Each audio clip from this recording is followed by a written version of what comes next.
Достопочтенному Генри Киссинджеру, государственному секретарю. Уважаемый госсекретарь, настоящим я оставляю должность президента Соединенных Штатов.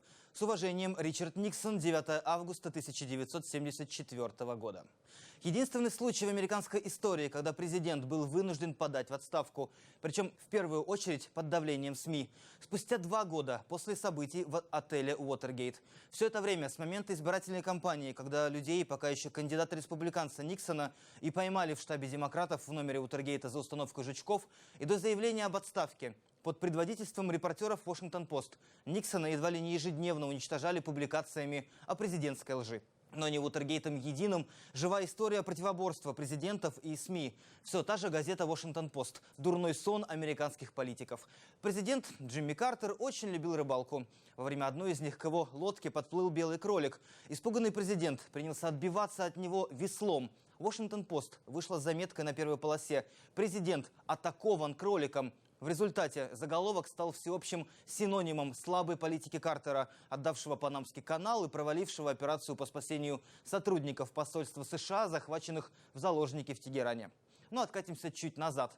Эндрю Джонсон в 1868-м стал первым президентом, кого Конгресс попытался выселить из Белого дома с помощью импичмента. Консерватор Джонсон пришел на смену Линкольну и впал в немилость прессы после того, как наложил вето на закон Конгресса о гражданских правах, разрешающих чернокожим подавать иски и свидетельствовать в суде. Конгресс в итоге преодолел президентское вето большинством в 1 голос, а влиятельные газеты того времени с тех пор писали о Джонсоне исключительно как о марионетке рабовладельцев Юга.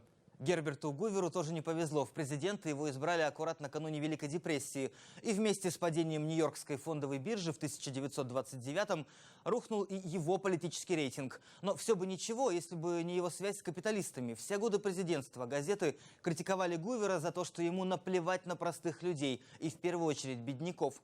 Гувер наложил вето на закон Конгресса о помощи неимущим. В ответ стихийные городки бомжей, число которых в Америке росло с каждым днем кризиса, пресса прозвала Гувервиллями.